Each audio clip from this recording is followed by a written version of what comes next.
the best academy. Good evening everyone. Welcome to Harish Academy. Today we will discuss October 23rd current affairs in detail.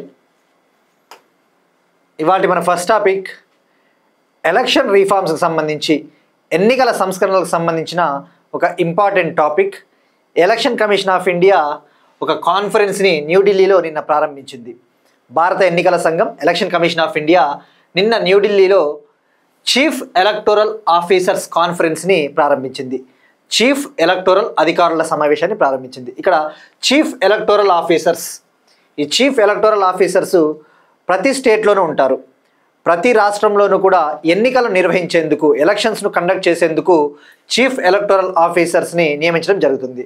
So ఈ కాంటెక్స్లో election commission of India 2 రోజుల పాటు నిన్న October 22న మొదలైంది. October 22 నుంచి October 23 వరకు, అంటే ఇవాల్టితో ముగిసింది ఈ కాన్ఫరెన్స్. ఈ చీఫ్ ఎలక్టోరల్ అధికారుల సమావేశం ముఖ్య ఉద్దేశం ఏంటో మనం తెలుసుకోవాలి. ఇది న్యూఢిల్లీలోని India international institute for democracy and electoral management వద్ద ప్రారంభమైంది. మనకి ఇది అవసరం లేదు, జస్ట్ ఇది వెన్యూ, వేదిక. మనకి వేదిక ఎక్కడ జరిగింది అంటే న్యూఢిల్లీ. మరి ఈ చీఫ్ ఎలక్టోరల్ అధికారుల సమావేశం, ఎలక్షన్ కమిషన్ ఆఫ్ ఇండియా నిర్వహించిన చీఫ్ ఎలక్టోరల్ ఆఫీసర్స్ కాన్ఫరెన్స్ ముఖ్య ఉద్దేశం, మెయిన్ ఆబ్జెక్టివ్ ఏంటిది అంటే మనం చూస్తూ ఉన్నాం, ప్రీవియస్ క్లాసెస్లో కూడా డిస్కస్ చేసుకున్నాం. బీహార్లో election commission of India special intensive revision of electoral rolls, ఎన్నికల జాబితాకు సంబంధించి ప్రత్యేక ముమ్మర సవరణని నిర్వహించింది. బీహార్లో ఎలక్షన్స్కి సంబంధించి ముఖ్యంగా ఈ ఎన్నికల జాబితాలో ఎవరు ఉండాలి, ముఖ్యంగా అర్హులైన ప్రతి ఒక్క సిటిజన్ కూడా ఈ ఎలక్టోరల్ రోల్స్లో తన పేరు ఉండాలి అని చెప్పేసి, ఈ ఓటర్ల జాబితాలో అర్హుడైన ప్రతి ఒక్కరూ ఉండాలి. ఇనెలిజిబుల్ ఎవరైతే ఉంటారో, అర్హులు కాని వాళ్ళని మాత్రము ఇందులో ఈ ఓటర్ల జాబితాలో ఉండకూడదు అని చెప్పేసి ఎలక్షన్ కమిషన్ ఆఫ్ ఇండియా బీహార్లో స్పెషల్ ఇంటెన్సివ్ రివిజన్ ఎక్సర్సైజ్ని చేసింది. ఇది మనం తెలుసుకున్నాం సుమారుగా. ఈ స్పెషల్ ఇంటెన్సివ్ రివిజన్లో భాగంగా ఆ బీహార్ స్టేట్లో మోర్ దాన్ 40 lakh 40 లక్షలకు పైగా ఓట్లను డిలీట్ చేయడం కూడా జరిగింది, తొలగించడం జరిగింది వేరియస్ గ్రౌండ్స్ పైన, వివిధ కారణాల వల్ల వాళ్ళు అనర్హులు అని చెప్పేసి. సో ఈ స్పెషల్ ఇంటెన్సివ్ రివిజన్ని ఇప్పుడు ఎలక్షన్ కమిషన్ ఆఫ్ ఇండియా ప్రకటించింది. బీహార్లో చేశాం కదా, ఇది ఇప్పుడు దేశవ్యాప్తంగా కూడా అక్రాస్ ద కంట్రీ వైడ్ ఈ స్పెషల్ ఇంటెన్సివ్ రివిజన్, అంటే తెలుగులో ప్రత్యేక ముమ్మర సవరణ, ఓటర్ల జాబితాకు సంబంధించి ఒక సవరణ, దీన్ని కండక్ట్ చేయబోతా ఉన్నాము, దేశవ్యాప్తంగా కండక్ట్ చేయబోతామని చెప్పేసి ఎలక్షన్ కమిషన్ ఆఫ్ ఇండియా చెప్పింది.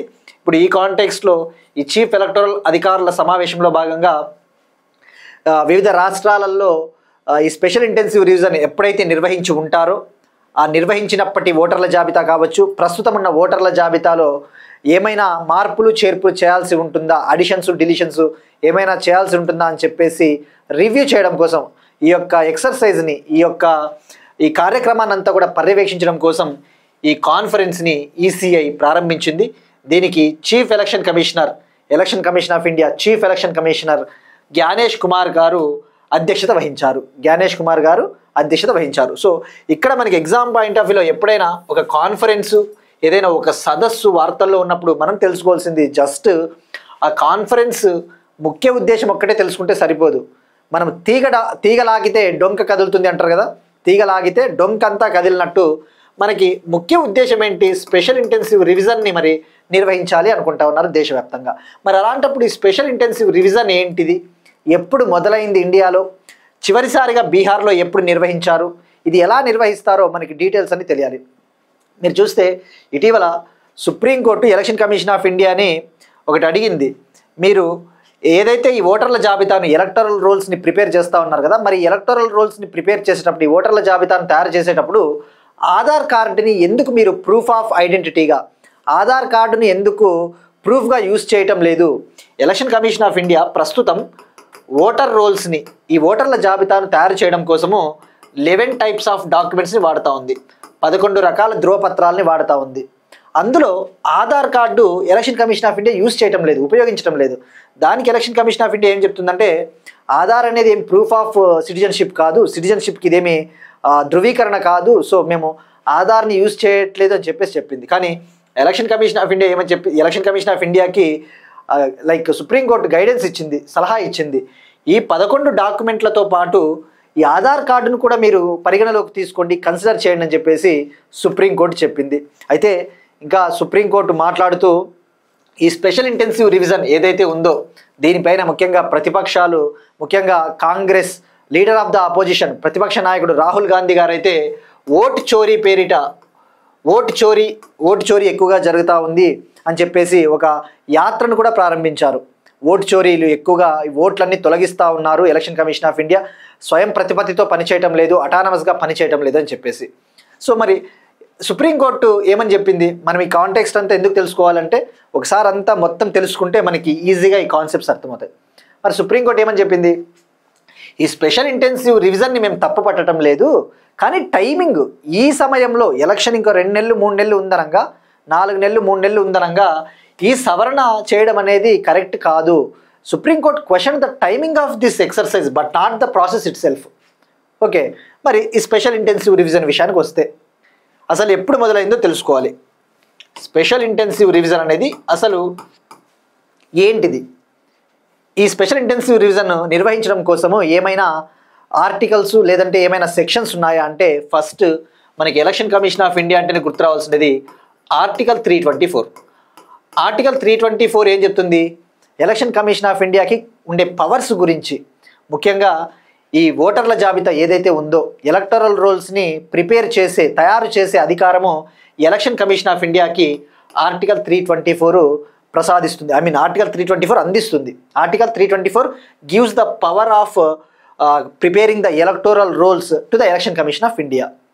మరి ఆర్టికల్ 326 కూడా ఉంది మనకి. ఆర్టికల్ 326 ఏం చెప్తుంది, ఆర్టికల్ 326 ముఖ్యంగా లోయర్ హౌస్ లోక్సభకి, స్టేట్ లెజిస్లేటివ్ అసెంబ్లీస్కి ఎన్నికలు నిర్వహించాలి. మరి ఆ ఎలక్షన్స్ని కండక్ట్ చేయాలి అంటే ఏ విధంగా నిర్వహిస్తారు అంటే యూనివర్సల్ అడల్ట్ సఫరేజ్ ఫ్రాంచైజ్ ఆధారంగా, అంటే ఎవరైతే 18 ఏళ్ళు పైబడి ఉంటారో, 18 ఏళ్ళు లేదా అంతకంటే ఎక్కువ వయసు ఎవరికైతే ఉంటుందో ఆ సిటిజన్స్ అందరూ కూడా ఓటు వేయడానికి అర్హులు. ఆర్టికల్ 326లో ఈ యూనివర్సల్ అడల్ట్ ఫ్రాంచైజ్ గురించి మాట్లాడుతుంది. 18 ఇయర్స్ లేదా 18 ఇయర్స్ కంటే పైబడిన వాళ్ళు ఓటు వేయడానికి అర్హులు అని చెప్పేసి ఆర్టికల్ 326 చెప్తుంది. సో మరి ఈ కాంటెక్స్లో మనకి ఆర్టికల్ 324 ఎలక్టోరల్ రోల్స్ని ప్రిపేర్ చేసే అధికారము ఎలక్షన్ కమిషన్ ఆఫ్ ఇండియాకి ఇస్తుంది. ఇక అలానే రిప్రజెంటేషన్ ఆఫ్ పీపుల్ యాక్ట్ ఉంది. రిప్రజెంటేషన్ ఆఫ్ పీపుల్ యాక్ట్ 1950, ఇందులో 2 చట్టాలు ఉంటాయి. రిప్రజెంటేషన్ ఆఫ్ పీపుల్ యాక్ట్ 1950 ఉంది, రిప్రజెంటేషన్ ఆఫ్ పీపుల్స్ యాక్ట్ 1951 కూడా ఉంది. కానీ మనకి రిప్రజెంటేషన్ ఆఫ్ పీపుల్ యాక్ట్ 1950 ప్రజాప్రాతినిధ్య చట్టం 1951లో సెక్షన్ 21 ఏం చెప్తుందంటే, గుర్తుపెట్టుకోండి, మనకి ఎందుకు ఇంత డీటెయిల్గా మనం తెలుసుకోవాలి అంటే గత కొన్ని నెలల నుంచి ఈ స్పెషల్ ఇంటెన్సివ్ రివిజన్ ప్రత్యేక ముమ్మర సవరణ అనేది వార్తల్లో చాలా ఎక్కువగా ఉంది. లాస్ట్ 4-5 మంత్స్ నుంచి తప్పకుండా పాలిటీ కరెంట్ అఫైర్స్లో ఎలా అడుగుతాడంటే క్రింది వాటిలో ఈ స్పెషల్ ఇంటెన్సివ్ రివిజన్ ఎక్సర్సైజ్కి సంబంధించి ఏవి నిజం అంటాడు. Which of the following statements are true regarding this exercise అని చెప్పేసి ఒక 2-3 పాయింట్లు ఇస్తాడు. సో అందుకు మనం ప్రతిదీ డీటెయిల్గా తెలుసుకోవాలి. అప్పుడు ఈ చట్టాలు అడుగుతాడు. ఈ రిప్రజెంటేషన్ ఆఫ్ పీపుల్ యాక్ట్ 1950లో సెక్షన్ 21 ఎలక్షన్ కమిషన్ ఆఫ్ ఇండియాకి అధికారం ఇస్తుంది. సెక్షన్ 21 ఎలక్షన్ కమిషన్ ఆఫ్ ఇండియాకి ఏం పవర్ ఇస్తుందంటే మీరు ఈ ఓటర్ల జాబితాను ఎలక్టోరల్ రోల్స్ని ప్రిపేర్ చేయొచ్చు, అలానే అవసరమైనప్పుడు ఈ స్పెషల్ ఇంటెన్సివ్ రివిజన్ అవసరమైనప్పుడు ఈ సవరణ ఎక్సర్సైజ్ని మీరు కండక్ట్ చేయవచ్చు, ఈ సవరణ ఎక్సర్సైజ్ని మీరు నిర్వహించవచ్చు అని చెప్పేసి సెక్షన్ 21 చెప్తుంది. సో ఈ ఆర్టికల్ 324 ఈ representation of people act 1950 section 21 SIR చేసే అధికారం ఈసీఐకి ఇస్తుంది. ఆ విషయం గుర్తుపెట్టుకోండి. ఇక ఎస్ఐఆర్ విషయానికి వస్తే తొలిసారిగా ఇండియాలో 1952 నుంచి 1956 మధ్య చేయడం జరిగింది. భారతదేశానికి ఇండిపెండెన్స్ స్వాతంత్రం వచ్చిన తర్వాత 1952 నుంచి 56 మధ్య ఎస్ఐఆర్ ఎక్సర్సైజ్ని ఈసీఐ నిర్వహించింది. ఇక బీహార్ విషయానికి వస్తే బీహార్లో చివరిసారిగా 2003లో ఈ ఎక్సర్సైజ్ని చివరిసారిగా నిర్వహించారు. ఇన్ 2003 బీహార్లో ఈ ఎక్సర్సైజ్ నిర్వహించారు. ఇప్పుడు దాదాపుగా 22 ఏళ్ల తర్వాత ఈ ఎక్సర్సైజ్ని మళ్ళీ నిర్వహించారు. సో ఇప్పుడు ఇది దేశవ్యాప్తంగా దీన్ని అమలు చేయబోతా ఉన్నారట. ఇక already election commission of India ఇప్పుడు బీహార్ ఎలక్షన్స్ రాబోతూ ఉన్నాయి కదా, ఆ బీహార్ ఎలక్షన్స్ కోసము 17 ఇనిషియేటివ్స్ని 17 కొత్త రీఫార్మ్స్ని కూడా తీసుకొని వస్తూ ఉంది. గుర్తుపెట్టుకోండి, ఈ నెంబర్ గుర్తుపెట్టుకోండి. బీహార్ ఎలక్షన్స్ కోసము ఎలక్షన్ కమిషన్ ఆఫ్ ఇండియా 17 కొత్త ప్రోగ్రామ్స్ని, అంటే సంస్కరణలు, ఎన్నికల సంస్కరణలు. అందులో ఉదాహరణకు ఈసీఐ నెట్ పోర్టల్ మనం డిస్కస్ చేసుకున్నాం. ఈసీఐ నెట్ పోర్టల్ని కూడా తీసుకొని వస్తూ ఉంది. ఈసీఐ నెట్ పోర్టల్ ఏంటి అసలు? ఒకప్పుడు ఎలక్షన్ కమిషన్ ఆఫ్ ఇండియాకి సంబంధించి సుమారుగా 40 యాప్స్ ఉండేవి, 40 అప్లికేషన్స్, 40 అప్లికేషన్స్ ఉండేవి. ఆ 40 అప్లికేషన్స్ అన్నింటినీ కూడా మెర్జ్ చేసి వాటన్నిటినీ కూడా కలిపేసి ఏకీకృత అప్లికేషన్ని, ఒక ఇంటిగ్రేటెడ్ అప్లికేషన్ని, ఈసీఐ నెట్ పోర్టల్ని లాంచ్ చేసింది. ఇక అలానే ఇప్పుడు బీహార్లో జరగబోతా ఉన్న ఎలక్షన్స్లో అన్ని పోలింగ్ స్టేషన్లలో వెబ్ కాస్టింగ్ని నిర్వహించబోతా ఉన్నారు. 100% పోలింగ్ స్టేషన్స్లలో, అన్ని పోలింగ్ స్టేషన్లలో 100% వెబ్ కాస్టింగ్. అంటే వెబ్ కాస్టింగ్ అంటే ఏంటి? Live telecasting. సో ఎవరైనా ఎన్నికల్లో అక్రమాలు చేసినా కూడా ఈజీగా ఫైండ్ అవుట్ చేయొచ్చు. అలానే ఈవీఎం బ్యాలెట్ పేపర్లలో క్యాండిడేట్స్ ఎవరైతే ఉంటారో ఆ క్యాండిడేట్స్కి సంబంధించిన కలర్ ఫోటోల్ని కూడా ప్రవేశపెడతా ఉన్నారు, ఇంట్రొడ్యూస్ చేస్తూ ఉన్నారు. సో ఇది మనకి ఇక నుంచి ఎస్ఐఆర్ అనేది వార్తల్లో ఎప్పుడు కనబడినా ఈ information more than enough, information మొత్తం సరిపోతుంది. ఇక మనకి ఈజీగా అర్థమవుతుంది. ఈ పాయింట్లు గుర్తుపెట్టుకుంటే చాలు. ఇక ఫర్దర్గా మనం జస్ట్ అలా పైన కరెంట్ అఫైర్స్ చదువుకున్నా కూడా సరిపోతుంది. సో ఈ బ్యాక్గ్రౌండ్ అనేది మనకు అంత ఇంపార్టెంట్. సో ఇక్కడ గుర్తుపెట్టుకోండి, బీహార్ ఎలక్షన్స్ కోసం 17 కొత్త ఇనిషియేటివ్స్ని తీసుకొని వస్తూ ఉంది election commission of India. So this is first topic. Next one, India Nepal relations. నేపాల్కు 81 స్కూల్ బస్సెస్ను బహుమతిగా ఇచ్చిన భారతదేశం. నేపాల్కు 81 స్కూల్ బస్సులను బహుమతిగా ఇచ్చిన భారతదేశం. India donated 81 school buses to Nepal. India Nepal మధ్య రిలేషన్స్ను స్ట్రెంగ్తెన్ చేసుకోవడం కోసం, బలోపేతం చేసుకోవడం కోసం, ఇరు దేశాల మధ్య విద్యా సంబంధాలను, ఎడ్యుకేషనల్ రిలేషన్స్ను స్ట్రెంగ్తెన్ చేసుకోవడం కోసం, బలోపేతం చేసుకోవడం కోసం ఇండియన్ గవర్నమెంట్ నేపాల్కు 81 స్కూల్ బస్సెస్ను అందించింది. ఆ స్టూడెంట్స్ కోసం, నేపాల్ విద్యార్థుల కోసం. ఆల్రెడీ నేపాల్కి గత 30 years నుంచి, గత 30 ఏళ్లలో ఇండియా 381 స్కూల్ బస్సెస్ని ఇచ్చిందట. 381 స్కూల్ బస్సులని, ఇప్పుడు మరో 81 స్కూల్ బస్సులని బహుమతిగా ఇచ్చింది. సో ఈ నెంబర్ గుర్తుపెట్టుకోండి. ఇటీవల ఆఫ్ఘనిస్తాన్కి మనము 20 అంబులెన్సెస్ని గిఫ్ట్గా ఇచ్చాం. ఇట్లా ఈయన మనకి ఫ్యాక్ట్స్ అడుగుతాడు కాబట్టి ఫ్యాక్ట్స్ డైరెక్ట్గా గుర్తుపెట్టుకోండి. ఇక నేపాల్ విషయానికి వస్తే, నేపాల్లో ఇటీవల జెన్జెడ్ నిరసనలు జరిగాయి. జెన్జెడ్ యువత ఆందోళన చేశారు. జెన్జెడ్ ప్రొటెస్టుల వల్ల కేపీ శర్మ ఓలీ అక్కడ ఆయన ప్రైమ్ మినిస్టర్గా రిజైన్ చేశారు. ఆ తర్వాత నేపాల్కి తొలిసారిగా ఒక మహిళ ప్రధానమంత్రి అయ్యారు. For the first time A women became a prime minister of Nepal. ఆమె పేరే సుశీలా కర్కి. ఇక మరి నేపాల్ విషయానికి వస్తే, ఈవెన్ ఆ జెన్జెడ్ యువత ఒక పార్టీని కూడా పెట్టబోతా ఉన్నారట నేపాల్లో, జెన్జెడ్ పార్టీ. ఇక మరి నేపాల్ విషయానికి వస్తే, ఇండియా నేపాల్తో ఏమైనా బార్డర్ షేర్ చేసుకుంటుందా? మనకి జాగ్రఫీ పాయింట్ ఆఫ్ వ్యూలో, మనకి నేపాల్తో మనము 1751 కిలోమీటర్స్, 1751 కిలోమీటర్ల మేర సరిహద్దుని షేర్ చేసుకుంటా ఉన్నాం. బార్డర్ని మనం పంచుకుంటా ఉన్నాం. మరి ఆ స్టేట్స్ ఏవి అంటే, ఆ స్టేట్స్ కూడా ఇంపార్టెంట్. ఉత్తరాఖండ్, ఉత్తరప్రదేశ్, బీహార్, వెస్ట్ బెంగాల్, సిక్కిం. ఈ 5 రాష్ట్రాలు నేపాల్తో 1751 కిలోమీటర్స్ బార్డర్ని షేర్ చేసుకుంటున్నాయి. మరి ఇక్కడ మీకు ఒక చిన్న క్వశ్చన్, బంగ్లాదేశ్తో మనము బార్డర్ని హయ్యెస్ట్ బార్డర్ షేర్ చేసుకుంటా ఉన్నాం. మనం ఏ దేశంతో ఎక్కువగా బార్డర్ని షేర్ చేసుకుంటున్నాము అంటే బంగ్లాదేశ్తో అత్యధికంగా బార్డర్ని షేర్ చేసుకుంటున్నాం.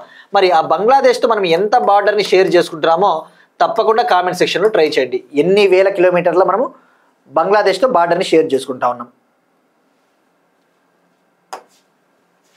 నెక్స్ట్ వన్, హైవేల స్థితిగతుల్ని పరిశీలించడం కోసము నెట్వర్క్ సర్వే వెహికల్స్ను హైవేల పైన ఏర్పాటు చేయబోతా ఉన్న national highway authority of India. హైవేల స్థితిగతులను పరిశీలించడం కోసము నెట్వర్క్ సర్వే వెహికల్స్ను ఏర్పాటు చేయబోతా ఉన్న national highway authority of India. National highway authority of India జాతీయ రహదారుల ప్రాధికార సంస్థ. ఎన్హెచ్ఐ హైవే కండిషన్స్ని మానిటర్ చేయడం కోసం, ఇండియాలో హైవేలు ఏ విధంగా ఉన్నాయి, అసలు హైవేలు కరెక్ట్గా ఉన్నాయా లేదా, హైవేలు ఏమైనా డ్యామేజ్ అయ్యాయా, హైవేల పైన ఏమైనా క్రాక్స్ ఉన్నాయా, గుంతలు, పాట్ హోల్స్, గుంతలు, అటువంటి క్రాక్స్ ఏమైనా ఉన్నాయా అని చెప్పేసి వాటిని మానిటర్ చేయడం కోసం, వాటిని పరిశీలించడం కోసము నెట్వర్క్ సర్వే వెహికల్స్ ఒక టెక్నాలజీని ఉపయోగించి, ఇది 3D laser based system, 3D laser system ఆధారంగా పనిచేసే ఒక టెక్నాలజీ నెట్వర్క్ సర్వే వెహికల్స్ని హైవేల పైన ఏర్పాటు చేయబోతోందట. ఇది 3D లేజర్ ఆధారిత టెక్నాలజీ. మరి ఇవేం చేయబోతా ఉన్నాయంటే హైవేల పైన ఎక్కడైనా పార్ట్ హోల్స్, గుంతలు, క్రాక్స్ ఉన్నాయేమో క్యాప్చర్ చేసి ఆ ఇన్ఫర్మేషన్ అంతా సేకరించి ఆ ఇన్ఫర్మేషన్, ఆ సమాచారాన్ని నేషనల్ హైవే అథారిటీ ఆఫ్ ఇండియాకు చెందిన ఒక AI బేస్డ్ పోర్టల్, కృత్రిమ మేధస్సు ఆధారిత పోర్టల్ అయిన డేటా లేక్ పోర్టల్కి ఆ సమాచారాన్ని డెలివరీ చేస్తుంది. అప్పుడు అధికారులు ఆ హైవేల పైన ఉన్న గుంతల్ని వాటిని పూడ్చడానికి వాళ్ళు ట్రై చేస్తారు. సో దీనివల్ల రోడ్ యాక్సిడెంట్స్ అటువంటివి తగ్గుతాయి అన్నమాట. మనం చూస్తూ ఉంటే ఇటీవల NHAI చాలా ఇనిషియేటివ్స్ తీసుకొని వస్తూ ఉంది హైవేల కోసం. ఇక మరి ఇప్పుడు దీన్ని ఎన్ని రాష్ట్రాల్లో అమలు చేయబోతున్నారంటే 23 స్టేట్లలో, 23 రాష్ట్రాలలో సుమారుగా 20,933 కిలోమీటర్స్ ఆఫ్ నేషనల్ హైవే పైన వీటిని ఏర్పాటు చేయబోతున్నారట. 20,933 కిలోమీటర్ల జాతీయ హైవేల పైన వీటిని ఏర్పాటు చేయబోతా ఉన్నారట. సో ఇది మనకి information, NHAI information. Next one, Andhra Pradesh current affairs. Andhra Pradesh current అఫైర్స్కి సంబంధించి మనకి పల్లె పండుగ 2.0, పల్లె పండుగ 2.0. ఇక్కడ పేరులోనే ఉంది పల్లె పండుగ అంటే ఇది గ్రామాలను అభివృద్ధి చేయడం కోసం, to develop the rural areas. Andhra Pradesh government ఈ విలేజెస్ని డెవలప్ చేయడం కోసం పల్లె పండుగ 2.0 పేరిట ఒక కొత్త ప్రోగ్రామ్ని లాంచ్ చేయబోతోంది. ఆల్రెడీ ఈ పల్లె పండుగ అనే కార్యక్రమాన్ని లాస్ట్ ఇయరే నిర్వహించింది. అక్టోబర్ 2024లో పల్లె పండుగ పేరిట గ్రామీణ ప్రాంతాల్లో మౌలిక వసతులను అభివృద్ధి చేయడం కోసం, to develop the infrastructure in villages. అంటే ఏంటివి?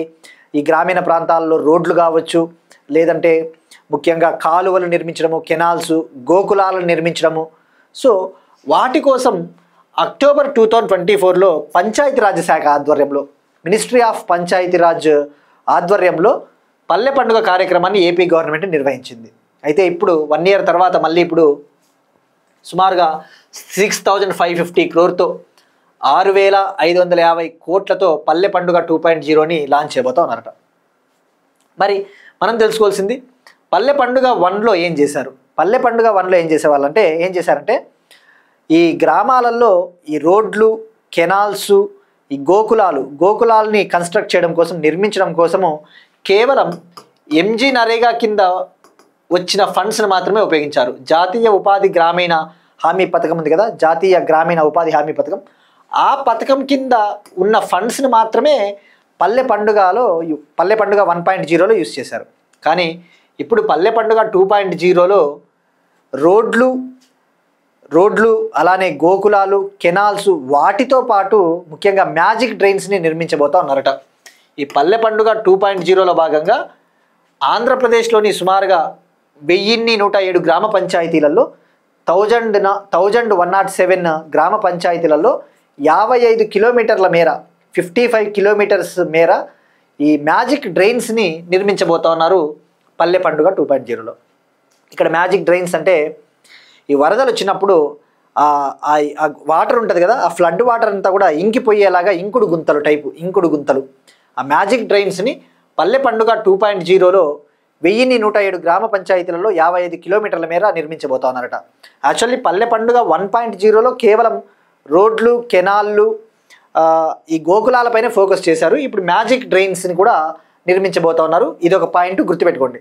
పల్లె పండుగ 1.0కి 2.0కి తేడా ఏంటి, డిఫరెన్స్ ఏంటి అంటే, ఇక ఇందాక చెప్పుకున్నట్టు పల్లె పండుగ 1.0లో కేవలం MG నరేగా ఫండ్స్ మాత్రమే ఉపయోగించుకున్నారు. కానీ ఇప్పుడు పల్లె పండుగ 2.0లో MG నరేగా ఫండ్స్తో పాటు NABARD funds, national bank for rural development ఉంది కదా, నాబార్డ్ ఫండ్స్, అలానే 15th ఫైనాన్స్ కమిషన్ ఫండ్స్, అలానే ఏషియా ఇన్ఫ్రాస్ట్రక్చర్ ఇన్వెస్ట్మెంట్ బ్యాంక్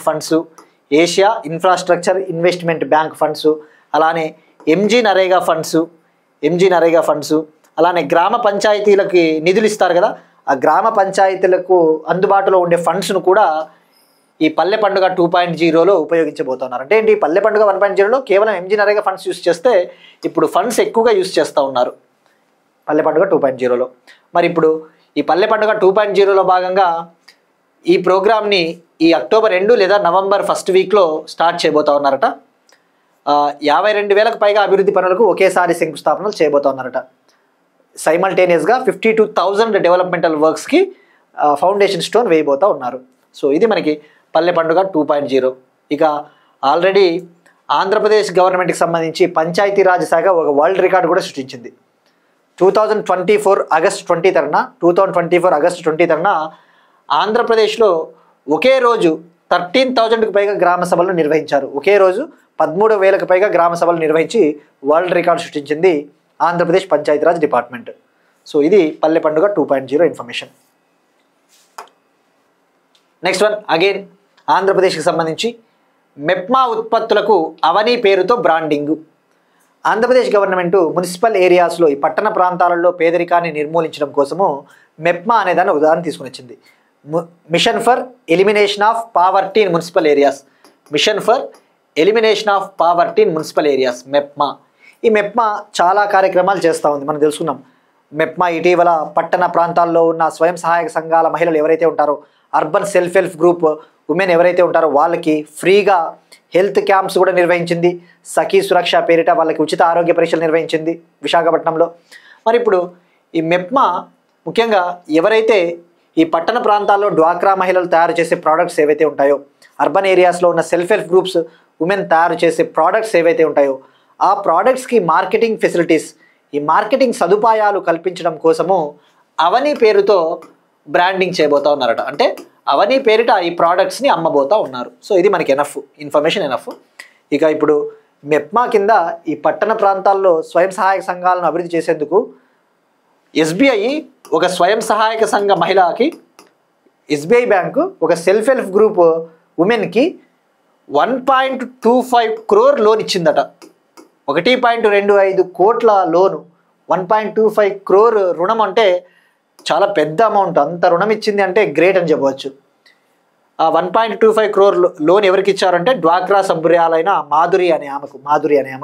మనకి ఇది ఎందుకు చెప్తున్నామంటే ఇలాంటివి డిస్క్రిప్టివ్ ఎగ్జామ్స్లో ఎవరైనా గ్రూప్ 1 యూపీఎస్సీ ఇలాంటి ఎగ్జామ్స్ ప్రిపేర్ అవుతా ఉన్నారు అనుకోండి, ఈవెన్ ఫ్యాక్ట్స్ కూడా వెళ్ళిపోతాయి మనకి. సో ఇలాంటి కాన్సెప్ట్స్లో మనకి వెళ్ళిపోతాయి. ఉమెన్ ఎంపవర్మెంట్ కిందకు వస్తుంది. ఒకవేళ మీరు కనుక గ్రూప్ 1 ఇంటర్వ్యూకి వెళ్ళారనుకోండి, ఎవరైనా గ్రూప్ 1 ప్రిపేర్ అవుతా ఉంటే, ఆ గ్రూప్ 1 ఇంటర్వ్యూకి ప్రిపేర్ అవుతా ఉన్నప్పుడు ఎవరైనా ఇంటర్వ్యూకి వెళ్తే ఇంటర్వ్యూలో ఎలాంటి క్వశ్చన్స్ అడుగుతా అంటే, ఇటీవల ఆంధ్రప్రదేశ్ ప్రభుత్వము లేదా తెలంగాణ ప్రభుత్వం ఏదో ఒకటి, ఫర్ ఎగ్జాంపుల్ ఆంధ్రప్రదేశ్ ప్రభుత్వము ఈ పట్టణ ప్రాంతాల స్వయం సహాయక సంఘాలను అభివృద్ధి చేయడం కోసము, పట్టణ ప్రాంతాల్లో పేదరికాన్ని నిర్మూలించడం కోసం ఆంధ్రప్రదేశ్ ప్రభుత్వం తీసుకొస్తా ఉన్న తీసుకువచ్చిన చర్యలేంటి అని చెప్పేసి అడిగినప్పుడు మనం ఇలాంటివి కనుక ఎగ్జాంపుల్స్ చెప్పగలిగితే మనకి మంచి మార్క్స్ పడతాయి. ఇక ఫ్యాక్ట్స్ ప్రిలిమ్స్ పాయింట్ ఆఫ్ వ్యూలో అవని పేరుతో బ్రాండింగ్, ఈ సఖీ సురక్ష ఇటువంటివి మనకి ఐడియా ఉండాలి. సో మరి అలానే ఈ ముఖ్యంగా ఈ సెల్ఫ్ హెల్ప్ గ్రూప్స్ మహిళలు ఎవరైతే ఉంటారో, ఈ స్వయం సహాయక సంఘాల మహిళలు ఎవరైతే ఉంటారో వాళ్ళు తయారు చేసే ప్రోడక్ట్స్కి మార్కెటింగ్ సదుపాయాలు కల్పించడం కోసము ఆంధ్రప్రదేశ్ రాష్ట్రంలో 100 ప్రోడక్ట్ క్లస్టర్స్ని ఏర్పాటు చేయాలని చెప్పేసి సీఎం అధికారులని ఆదేశించారు. 100 ప్రోడక్ట్ క్లస్టర్స్. ఈ ఆహార శుద్ధి రంగము, ఫుడ్ ప్రాసెసింగ్ సెక్టారు, ఆక్వా రంగము, ఆక్వా సెక్టార్లో వీళ్ళ ఉత్పత్తులకు మార్కెటింగ్ కల్పించేందుకోసము 100 ప్రోడక్ట్ క్లస్టర్స్ని ఏర్పాటు చేయాలి అని చెప్పేసి ఆదేశించడం జరిగింది. ఇక అలానే మెప్మా ఒక యాప్ని కూడా లాంచ్ చేసింది. ఆంధ్రప్రదేశ్ గవర్నమెంట్ మన మిత్ర యాప్ని ప్రారంభించింది. ఆ విషయం గుర్తుపెట్టుకోండి. మెప్మా మన మిత్ర యాప్. ఈ ఇందులో మెప్మాకు సంబంధించిన 8 రకాల సేవలు అందుబాటులో ఉన్నాయట. 8 types of services related to MEPMA are available in this app. So Mana Mitra app దేనికోసం అంటే సెల్ఫ్ హెల్ప్ గ్రూప్స్ని అభివృద్ధి చేయడం కోసము. సో ఇది మనకి సరిపోతుంది ఇన్ఫర్మేషన్. అదే మరి గ్రామీణ ప్రాంతాల్లో పేదరికాన్ని నిర్మూలించాలి అంటే ఏముంటుంది? SERP, society for elimination of rural poverty. ఇక తెలంగాణలో ఈ పట్టణ ప్రాంతాల్లో ఉన్న డ్వాక్రా సంఘాలు ఏవైతే ఉంటాయో వాటిని సెర్ప్ పరిధిలోకి తీసుకొని వచ్చారు. తెలంగాణ గవర్నమెంటు ఈ పట్టణ ప్రాంతాల్లో ఉన్న సెల్ఫ్ హెల్ప్ గ్రూప్స్ని సెర్ప్ పరిధిలోకి తీసుకొని వచ్చారు. Society for elimination of rural poverty. ఇక next one Telangana current affairs. Telangana current అఫైర్స్లో భాగంగా తెలంగాణ గవర్నమెంటు 3 వ్యవసాయ కళాశాలల ఏర్పాటుకు అనుమతి మంజూరు చేసింది. Telangana government gave approval for the establishment of 3 agricultural universities. ఆ 3 వ్యవసాయ కళాశాలలు ఎక్కడ ఏర్పాటు చేయబోతా ఉన్నారు అంటే, ఒకటి సూర్యాపేట జిల్లా మగ్దుమ్ నగర్లో, సూర్యాపేట డిస్టిక్ మగ్దుమ్ నగరు, వికారాబాద్ డిస్టిక్ అప్పాయిపల్లి ఏరియాలో, వికారాబాద్ డిస్టిక్ అప్పాయిపల్లి, అలానే నిజామాబాద్ డిస్టిక్లో ఈ 3 వ్యవసాయ యూనివర్సిటీలను ఏర్పాటు చేయబోతా ఉన్నారట. ఇక వీటిని 2025-26 అకాడమిక్ ఇయర్ నుంచే 2025-26 విద్యా సంవత్సరం నుంచే 30 నుంచి 60 సీట్లతో వీటిని ప్రారంభించబోతా ఉన్నారట. 30 నుంచి 60 సీట్స్. నెక్స్ట్ అకాడమిక్ ఇయర్కి ఈ సీట్ల సంఖ్యను 120కి పెంచాలి అని చెప్పేసి గవర్నమెంట్ నిర్ణయం తీసుకునింది. సో 3 వ్యవసాయ కళాశాలలు తెలంగాణ. ఇక తెలంగాణ గవర్నమెంటు తెలంగాణని డెవలప్ చేయాలి అని చెప్పేసి తెలంగాణ రాష్ట్ర భవిష్యత్తు రూపకల్పన కోసము for the preparation of Telangana's future road map, ఈ తెలంగాణ రాష్ట్ర భవిష్యత్తు ప్రణాళికను తయారు చేయడం కోసము తెలంగాణ రైజింగ్ సర్వే పేరిట ఒక సర్వేని ప్రారంభించింది. Telangana rising survey. Telangana rising ఎప్పటికి టార్గెట్ పెట్టుకున్నారు? 2047 కల్లా కదా, 2047 కల్లా తెలంగాణను డెవలప్ చేయాలి. తెలంగాణ రైజింగ్ టార్గెట్ ఇయర్ అనేది 2047. ఈ తెలంగాణ రైజింగ్ సర్వేని లాంచ్ చేసింది. ఈ సర్వే 25తో ముగుస్తుందట, అక్టోబర్ 25తో ముగుస్తుంది. మరి ఈ తెలంగాణ రైజింగ్ సర్వేలో పౌరులందరూ పాల్గొనాలి. ఈ సర్వేలో సిటిజన్స్, తెలంగాణ పౌరులందరూ కూడా తమ సలహాలను అందించాలి తెలంగాణ రాష్ట్ర అభివృద్ధి కోసం అని చెప్పేసి తెలంగాణ గవర్నమెంట్ చెప్తా ఉంది. సో ఇక తెలంగాణ రైజింగ్ 2047 లక్ష్యాన్ని సాధించడం కోసము తెలంగాణ గవర్నమెంట్ ఒక అడ్వైజరీ బోర్డుని కూడా ఏర్పాటు చేసింది, ఒక సలహా బోర్డుని. అందులో నోబెల్ గ్రహీత అభిజిత్ బెనర్జీ గారిని కూడా తెలంగాణ ప్రభుత్వము నియమించింది. గుర్తుపెట్టుకోండి, అభిజిత్ బెనర్జీ తెలంగాణ రైజింగ్ అడ్వైజరీ బోర్డులో మెంబర్.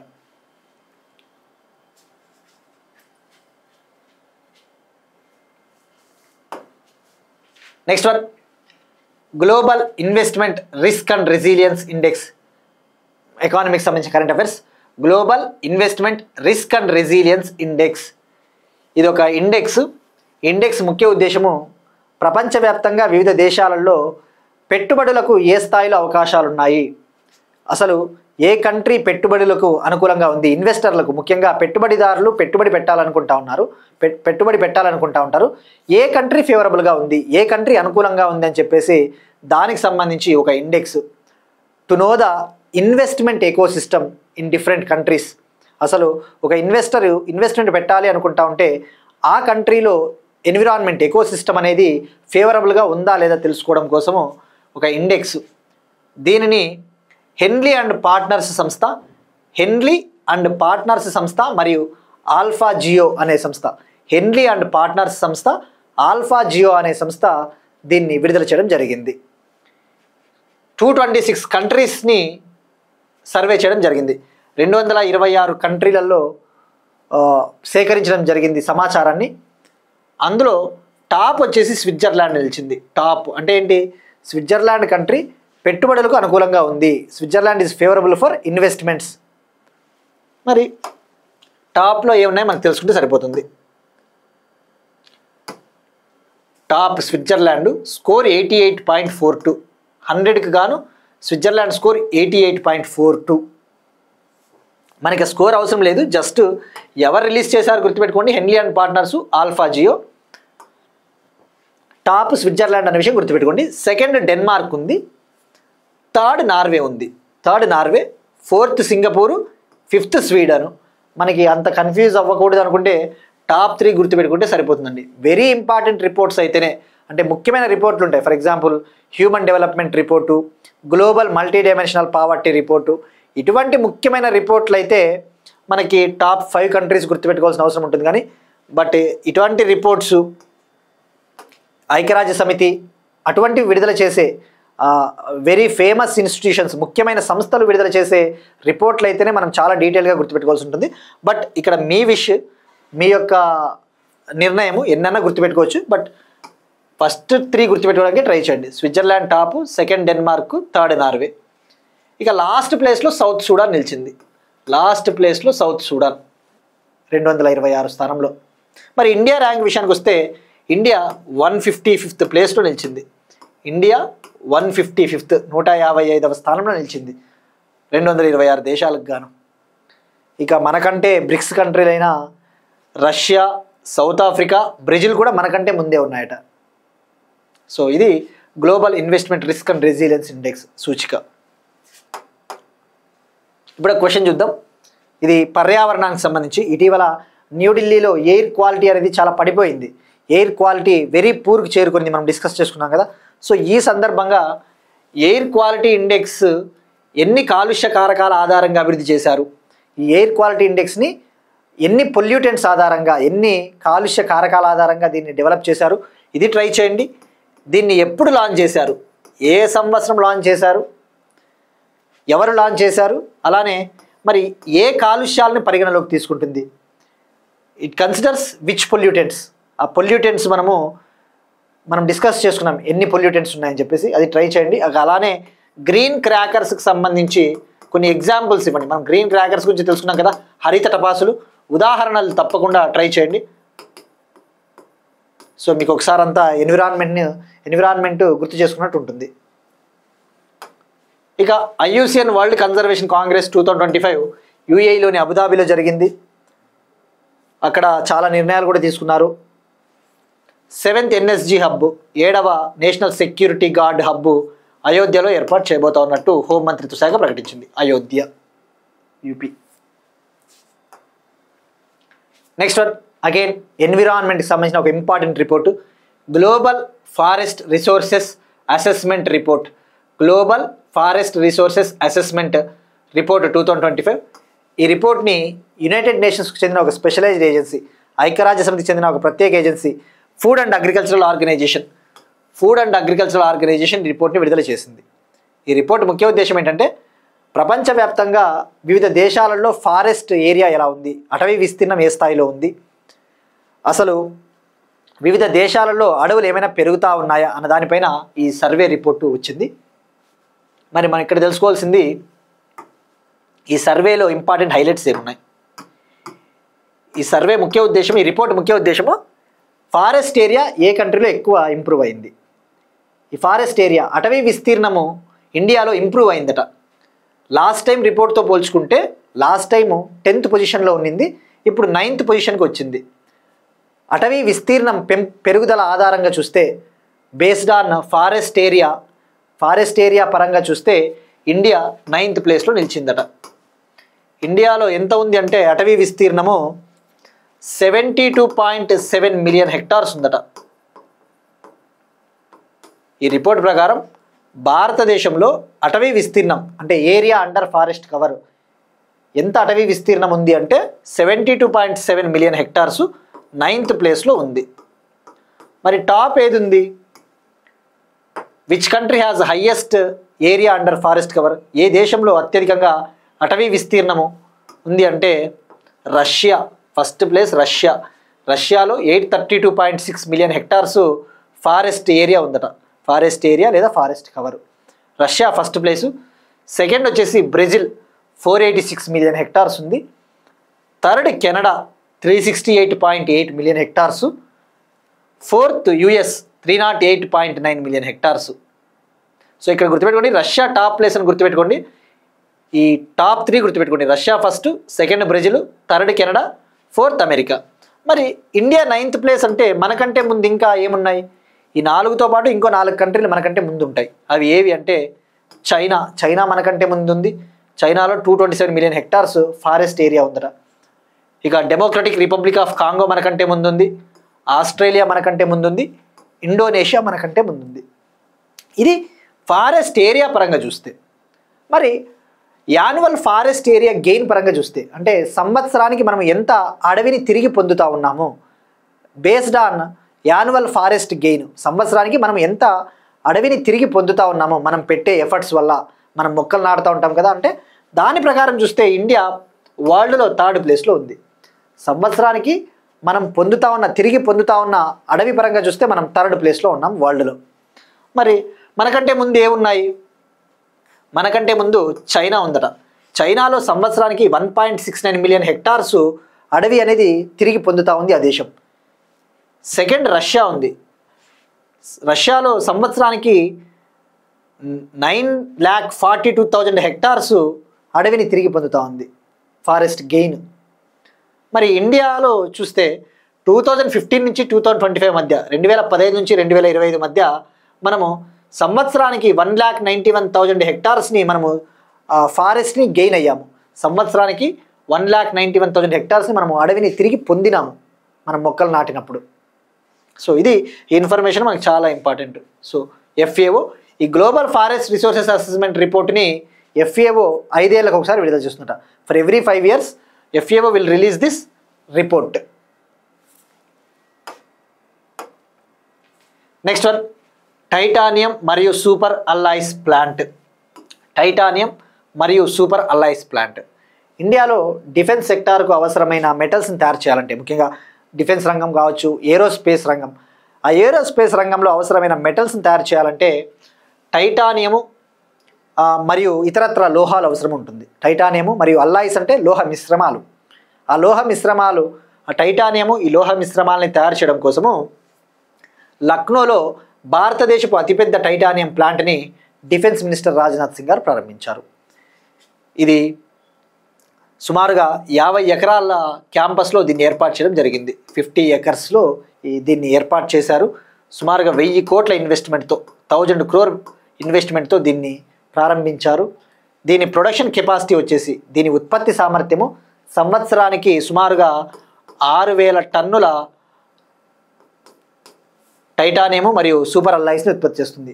సంవత్సరానికి more than 6,000 tons titanium super అల్లాయ్స్ని ఉత్పత్తి చేస్తుంది. సంవత్సరానికి 6,000 టన్నులకు పైగా ఈ టైటానియం వీటిని ఉత్పత్తి చేస్తుందట. సో ఇది మనకి titanium plant Lucknow UP. Next one, US Australia critical minerals agreement. అమెరికాకి ఆస్ట్రేలియాకి మధ్య ఈ క్రిటికల్ మినరల్స్, ఈ కీలకమైన ఖనిజాలకు సంబంధించిన ఒక ఒప్పందము వాషింగ్టన్లో కుదిరింది. Donald Trump, Australia prime minister Anthony Albanese మధ్య ఈ ఒప్పందం కుదిరింది. మరి ఎందుకు మనం చూస్తా ఉన్నాం, డిస్కస్ చేసుకున్నాం. చైనా ప్రపంచంలోనే అత్యధికంగా రేర్ ఎర్త్ ఎలిమెంట్స్ని కలిగి ఉన్న దేశము. ప్రపంచవ్యాప్తంగా లభ్యమయ్యే రేర్ ఎర్త్ ఎలిమెంట్స్, ఈ అరుదుగా దొరికే ఖనిజాలు ఏవైతే ఉంటాయో, ప్రపంచవ్యాప్తంగా దొరికే రేర్ ఎర్త్ ఎలిమెంట్స్లో 30 నుంచి 40% చైనాలోనే ఉన్నాయి. భారతదేశము 3rd ప్లేస్లో ఉంది. ఈ రేర్ ఎర్త్ ఎలిమెంట్స్కి సంబంధించి ఇండియా 3వ స్థానంలో ఉంది. ప్రపంచవ్యాప్తంగా దొరికే రేర్ ఎర్త్ ఎలిమెంట్స్లలో 6% ఇండియాలో ఉన్నాయి. మరి మనం డిస్కస్ చేసుకున్నాం అసలు క్రిటికల్ మినరల్స్ ఎందుకు ఇప్పుడు ఈ ఒప్పందము. చైనా ఇటీవల చైనా అమెరికాకు ఎక్స్పోర్ట్ చేయాల్సిన ఈ క్రిటికల్ మినరల్స్ పైన ఆంక్షలు విధించింది. China imposed curbs on export of these critical minerals to USA. మరి ఈ కాంటెక్స్ట్లో అమెరికాకు కూడా అవసరమే కదా, చైనా నుంచి రాకపోతే తప్పకుండా ఆస్ట్రేలియా నుంచి పొందుతుంది. ఆస్ట్రేలియాలో కూడా ఈ నిక్షేపాలు చాలా ఉన్నాయట. మరి ఫస్ట్ ఆఫ్ ఆల్ ఎప్పుడు కన్ఫ్యూజ్ అవుతుంది, క్రిటికల్ మినరల్స్ ఏంటివి, రేర్ ఎర్త్ ఎలిమెంట్స్ అంటే ఏంటివి మనం చాలా టైమ్స్ డిస్కస్ చేసుకున్నాం. బట్ కొత్త సబ్స్క్రైబర్స్, కొత్తగా వీడియో చూసే వాళ్ళు ఉంటారు కాబట్టి మనం క్లియర్గా తెలుసుకుంటేనే వాళ్ళకి అర్థమవుతుంది. లేకపోతే ఊరికే క్రిటికల్ మినరల్స్ అని చెప్పి వదిలేస్తే వాళ్ళకి అర్థం కాదు. కాబట్టి critical minerals, rare earth elements. Rare earth elements అనేవి సెట్ ఆఫ్ 17 ఎలిమెంట్స్ కదా, 17 రకాల ఖనిజాలు. ఇందులో 15 ల్యాంథనాయిడ్లు ఉంటాయి, 15 ల్యాంథనాయిడ్స్, స్కాండియము, ఇట్రియము, 15 ల్యాంథనాయిడ్స్ ప్లస్ స్కాండియం, ఇట్రియం, అంటే ఈ 17 ఎలిమెంట్స్ కలిపితే రేర్ ఎర్త్ ఎలిమెంట్స్. మరి క్రిటికల్ మినరల్స్ అనేది చాలా పెద్ద పదము. ఈ క్రిటికల్ మినరల్స్లో రేర్ ఎర్త్ ఎలిమెంట్స్తో పాటు లిథియము, కోబాల్టు, గ్రాఫైటు, నికెలు ఇటువంటివి ఉంటాయి. అంటే ఏంటి, మనకి వెన్ డయాగ్రామ్స్ ఉంటాయి కదా, మనకి మ్యాథ్స్లో రీజనింగ్లో చేస్తారు. ఇవి క్రిటికల్ మినరల్స్ అయితే కీలకమైన ఖనిజాలు, ఇవి రేర్ ఎర్త్ ఎలిమెంట్స్ అంటారు.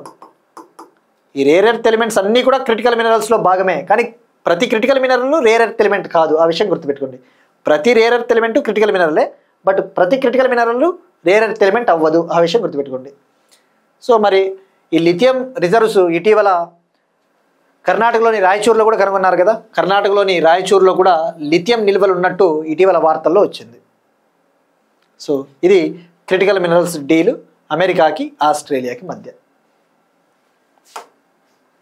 నెక్స్ట్ వన్, ట్రచోమా వ్యాధిని జయించిన ఫిజీ కంట్రీ ఈ ట్రచోమా వ్యాధిని జయించిందట.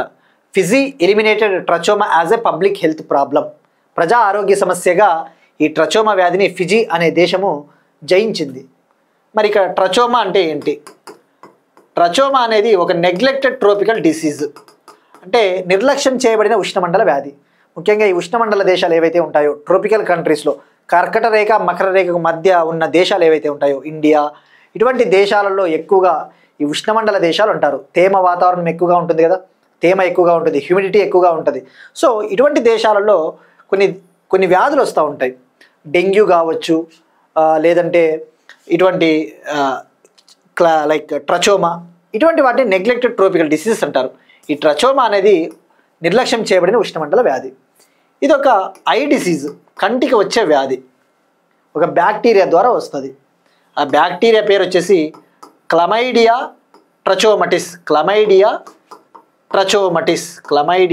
ట్రచోమటిస్ అనే బ్యాక్టీరియా ద్వారా వస్తుంది. ఆ విషయం గుర్తుపెట్టుకోండి. ఈ బ్యాక్టీరియా వచ్చినప్పుడు ఆ ఐకి, కంటికి కనుక సరైన టైంలో ట్రీట్మెంట్ ఇవ్వకపోతే కంప్లీట్ బ్లైండ్నెస్ వస్తుంది. శాశ్వతంగా మనం కంటి చూపును కోల్పోతాం, అంత డేంజరు. మరి ఇప్పుడు ఫిజీ ఈ వ్యాధిని జయించింది. సో ఓవరాల్గా ప్రపంచంలో ఈ ట్రచోమాని జయించిన 26వ దేశం. Fiji becomes 26th country in the world to eliminate this trachoma. మరి ఇంకా వరల్డ్ వైడ్ కనీసం ఒక్క ఉష్ణమండల వ్యాధినైనా జయించిన దేశాలు ఎన్ని ఉన్నాయి? కనీసం అట్లీస్ట్ 1 నెగ్లెక్టెడ్ ట్రోపికల్ డిసీజ్నైనా ఎలిమినేట్ చేసిన దేశాలు ఎన్ని ఉన్నాయంటే 58 దీంతో కలుపుకొని. ఇక ఇండియా కూడా ట్రచోమాని ఆల్రెడీ జయించింది. India also eliminated trachoma. మరి ఈ ట్రచోమా విషయానికి వస్తే ఇది ఒక కంటాగియస్ డిసీజ్ అని చెప్పవచ్చు. అంటే ఒకవేళ ఎవరికైనా ఈ కంటి వ్యాధి ఉందనుకుందాం, ఆ పర్సన్కి మనం దగ్గరగా పోయినా, లేదంటే ఏదైనా సర్ఫేస్ ముఖ్యంగా ఎక్కడైతే క్లీన్గా లేకపోతే, మన పరిసరాలు శుభ్రంగా లేకపోయినా కూడా ఆ బ్యాక్టీరియా మనకు వస్తుందట. సో గుర్తుపెట్టుకోవాల్సింది ఈ బ్యాక్టీరియా పేరు గుర్తుపెట్టుకోండి, ఫిజీ.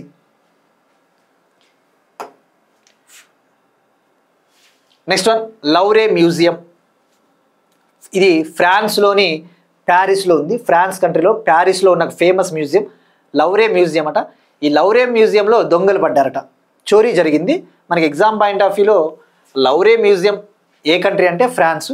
ఆ దొంగలు పింక్ ప్యాంథర్స్ అనే గ్యాంగ్, పింక్ ప్యాంథర్స్ అనే ఒక ముఠ, ఒక థీవ్స్ గ్యాంగ్, దొంగల ముఠ సుమారుగా 895 crore విలువ చేసే, యూరోస్లో చూసుకుంటే 88 million euros, యూరోస్లో చెప్పాలి అంటే 88 million euros, మన కరెన్సీలో చెప్పాలంటే 895 కోట్ల విలువ చేసే నగలు ఆభరణాలని వీళ్ళు కాజేశారట.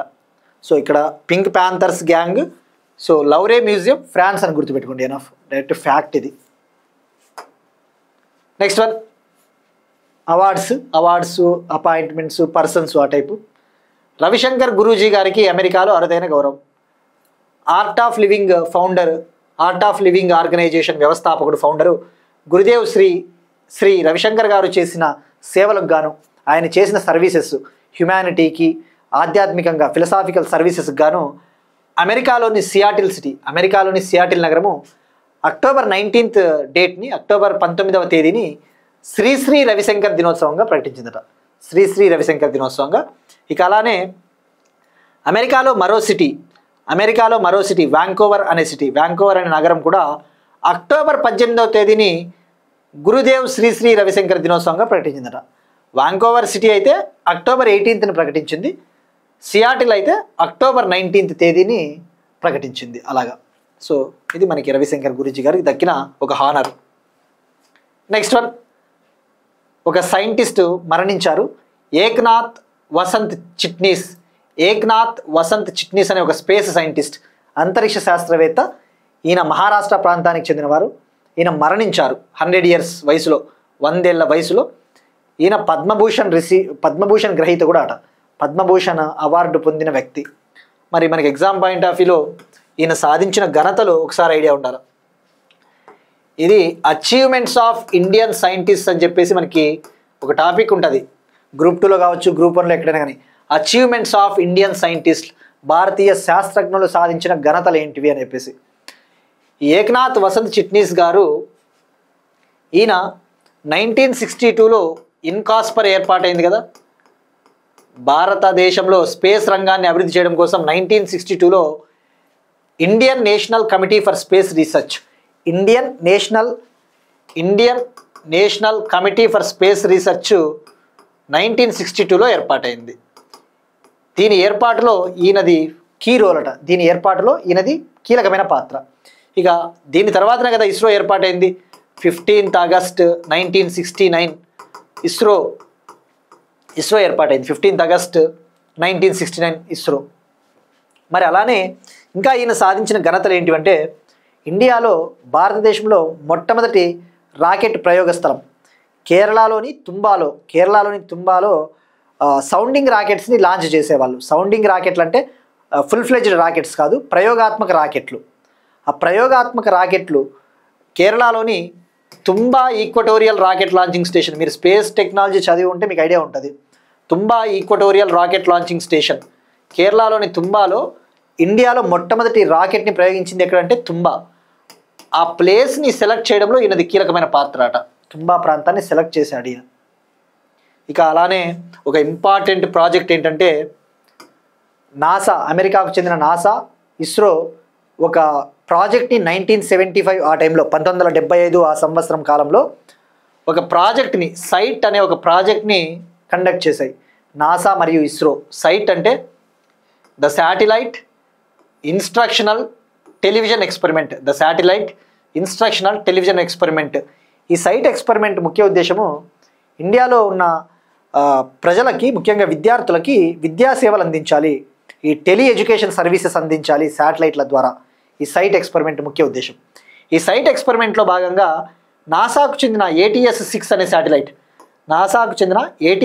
అనే శాటిలైట్ ద్వారా ఇండియాలోని 6 స్టేట్స్కు, భారతదేశంలోని 6 రాష్ట్రాలలో సుమారుగా 2400 విలేజెస్కు, 2400 గ్రామాలకు ఈ విద్యా సేవలు, ఈ శాటిలైట్ల ద్వారా ఎడ్యుకేషన్ సర్వీసెస్ అందించడంలో ఈయనది కీలకమైన పాత్ర. విక్రమ్ సారాభాయ్ గారికి ఈయన క్లోజ్ అట. మన father of Indian space programme ఎవరు? భారతదేశంలో ఈ అంతరిక్ష రంగానికి సంబంధించి పితామహుడిగా ఎవరిని పిలుస్తారు? విక్రమ్ సారాభాయ్ గారిని. ఆయనకి ఈయన క్లోజు. అలానే APJ అబ్దుల్ కలాం గారికి కూడా మార్గదర్శకుడిగా, గైడ్గా పనిచేశారట ఈయన. సో అంత కీలకమైన పాత్ర ఉంది ఈయనది. So this is about this scientist.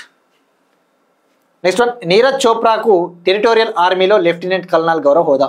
Neeraj Chopra 2 సార్లు ఒలింపిక్ మెడల్ను గెలుపొందిన జావెలిన్ థ్రోయర్ నీరజ్ చోప్రా. ఈయనకు టెరిటోరియల్ ఆర్మీలో లెఫ్టినెంట్ కల్నల్ గౌరవ హోదాను డిఫెన్స్ మినిస్టర్ రాజ్నాథ్ సింగ్ గారు, chief of the army staff general Dwivedi గారు ఆయనకు ప్రదానం చేశారు కల్నల్ హోదా. మరి ఇక్కడ నీరజ్ చోప్రా విషయానికి వస్తే, ఇండియాకు ట్రాక్ అండ్ ఫీల్డ్ అథ్లెట్స్ అంటే అథ్లెటిక్స్ అంటే రన్నింగు, జావెలిన్ త్రో, ఇటువంటి అథ్లెటిక్స్లో ఇండియాకి గోల్డ్ మెడల్ అందించిన మొదటి ప్లేయర్. 2020లో జపాన్లో జరిగిన టోక్యో ఒలింపిక్స్లో జావెలిన్ త్రోలో ఇండియాకి గోల్డ్ మెడల్ అందించాడు. First Indian athlete to win this Olympic gold medal. ఇక ఆఫ్టర్ దట్ ప్యారిస్ ఒలింపిక్స్ 2024లో సిల్వర్ మెడల్ గెలుపొందాడట. 2023లో జరిగిన వరల్డ్ అథ్లెటిక్స్ ఛాంపియన్షిప్లో గోల్డ్ మెడల్ను కూడా గెలుపొందాడట. నెక్స్ట్ వన్, అగైన్ స్పోర్ట్స్కి సంబంధించి ఫిడే చెస్ వరల్డ్ కప్ 2025. ఈ వరల్డ్ కప్కి సంబంధించి గోవాలో జరగబోతోంది ఈ చెస్ వరల్డ్ కప్. ఈ వరల్డ్ కప్కి సంబంధించి లోగోని యాంథమ్ అంటే సాంగ్, లోగోని Goa chief minister doctor Pramod Sawant garu launch చేశారు. ఇక ఈ చెస్ వరల్డ్ కప్ ఎప్పుడు జరగబోతోందంటే 31st అక్టోబర్ నుంచి 27th నవంబర్ వరకు, 2025 వరకు గోవాలో జరగబోతూ ఉందట. మరి ఇండియాలో 23 years తర్వాత ఈ టోర్నమెంట్ జరగబోతుంది. 23 ఏళ్ల తర్వాత భారతదేశంలో ఫిడే చెస్ వరల్డ్ కప్ జరగబోతోంది. ఈ ఫిడే చెస్ వరల్డ్ కప్లో సుమారుగా 82 కంట్రీలకు చెందిన 206 ప్లేయర్స్, 82 కంట్రీస్కు చెందిన 206 ప్లేయర్స్ పార్టిసిపేట్ చేస్తూ ఉన్నారు. ఇక మరి లోగో విషయానికి వస్తే, లోగో మనకు తెలుసుకోవాలి కదా. లోగో గోవా యొక్క సంస్కృతిని ప్రతిబింబిస్తుందట. Logo reflects Goa's vibrant cultural identity. మరి ఆ లోగో చూస్తే మనం ఒకసారి ఇక్కడ గ్రీన్ కలర్లో ఒక చెట్టు ఉంది, పామాయిల్ చెట్టు ఇది, అదే కొబ్బరి చెట్టు. ఇక్కడ బ్లూ కలర్లో సముద్రం ఉంది. ఈ గ్రీన్ కలర్ బాక్స్లో, ట్రెపిజీడియం టైప్లో ఉన్న ఈ బాక్స్లో ఒక పామ్ చెట్టు ఉంది, కొబ్బరి చెట్టు, కింద ఒక సముద్రపు అల. అంతే కదా, Goa is famous for beaches. ఇక రెడ్ కలర్లో చెస్ బోర్డు ఉంది. ఇక్కడ మీరు అబ్జర్వ్ చేస్తే రెడ్ కలర్లో రెడ్ కలర్ బాక్స్లో చెస్ బోర్డు ఉంది. ఇక ఎల్లో కలర్లో ఇక్కడ అబ్జర్వ్ చేస్తే సూర్యుడు ఉన్నాడు, సూర్యకిరణాలు, సన్ రేసు, అంటే గోవాలో వెదర్ అంత బాగుంటుంది అని చెప్పేసి ఇది లోగో. మరి యాంథమ్ విషయానికి వస్తే పాట ఎవరు పాడారు అంటే ఒక ఫేమస్ సింగర్ అట, డాలర్ మెహందీ అనే ఆయన తన వాయిస్ని ఇచ్చారు ఈ పాట కోసం. మరి ప్రైజ్ మనీ ఎంత ఇస్తారు? విన్నర్స్కి సుమారుగా $2 మిలియన్ వర్త్ $2 మిలియన్ అమెరికన్ డాలర్ల విలువైన నగదు బహుమతిని అందించడం జరుగుతుంది విజేతలకు. సో మనకి once FIDE chess world cup ముగిసిన తర్వాత మనము దాని గురించి తెలుసుకుందాం. For the time being this information is more than enough. Next one again స్పోర్ట్స్కి సంబంధించి టార్చ్ బేరర్గా Abhinav Bindra, Indian Olympic champion shooter Abhinav Bindra గారికి ఒక గౌరవం దక్కింది. He got an honour. 2026లో ఇటలీలో వింటర్ ఒలింపిక్స్ జరగబోతున్నాయట. ఇటలీలోని మిలాను కోర్టినా డి అంపేజో అనే సిటీలలో 2026లో వింటర్ ఒలింపిక్స్ జరగబోతున్నాయి. 2026 ఫిబ్రవరి 6 నుంచి ఫిబ్రవరి 2 వరకు. ఆ వింటర్ ఒలింపిక్స్ ఏదైతే ఇటలీ ఆతిథ్యం ఇస్తూ ఉందో ఆ వింటర్ ఒలింపిక్స్లో టార్చ్ బేరర్గా, అంటే జ్యోతి ప్రజ్వలన అంటారు కదా, జ్యోతిని పట్టుకొని వెళ్తూ ఉంటారు కదా, ఇండియా తరపున ఆ టార్చ్ని ఎవరు పట్టుకోబోతా ఉన్నారు అంటే Indian Olympic champion shooter Abhinav Bindra అట. మరి ఇటలీ నిర్వహించబోతా ఉండేది 4వసారి ఈ వింటర్ ఒలింపిక్స్ని నిర్వహించబోతా ఉందట. మొత్తం 16 క్రీడాంశాలలో 116 మెడల్ ఈవెంట్లు జరగబోతా ఉన్నాయట. 16 గేమ్స్కి గాను 116 మెడల్ ఈవెంట్లు జరగబోతా ఉన్నాయట. సో వన్స్ అగైన్ ఇది ఇంకా మనకి ఈ ఈవెంట్ జరగలేదు కాబట్టి ఫర్ ద టైం బీయింగ్ ప్రస్తుతానికి టార్చ్ బేరర్గా ఎవరిని సెలెక్ట్ చేశారని మాత్రమే అడుగుతాడు. సో ఇది వింటర్ ఒలింపిక్స్. ఇవి ఇవాల్టి కరెంట్ అఫైర్స్. మనం ఒకసారి క్విక్గా రీక్యాప్ చూద్దాం. చీఫ్ ఎలక్టోరల్ అధికారుల సమావేశం New Delhi, election commission of India. నేపాల్కు 81 స్కూల్ బస్సెస్ను ఇచ్చిన ఇండియా.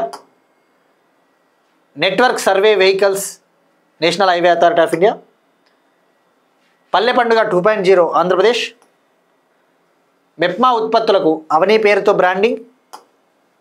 మెప్మా మనమిత్ర యాప్ ఆంధ్రప్రదేశ్. తెలంగాణలో 3 వ్యవసాయ కళాశాలలు. Global investment risk and resilience index. Global forest resources assessment FAO. Titanium plant Lucknow. America Australia critical minerals deal. ట్రచోమాను జయించిన Fiji. Louvre museum France. Ravishankar గురూజీకి అమెరికాలో అరుదైన గౌరవం. అంతరిక్ష శాస్త్రవేత్త ఏక్నాథ్ వసంత్ చిట్నీస్ గారు మరణం మహారాష్ట్ర. నీరజ్ చోప్రాకు టెరిటోరియల్ ఆర్మీలో లెఫ్టినెంట్ కల్నల్ గౌరవ హోదా. FIDE chess world cup 2025 logo ఆవిష్కరణ. టార్చ్ బేరర్గా అభినవ్ బింద్రా, ఇటలీలో జరగబోయే winter Olympics 2026. That's it. These are today's current affairs. We'll meet you next time and thank you everyone.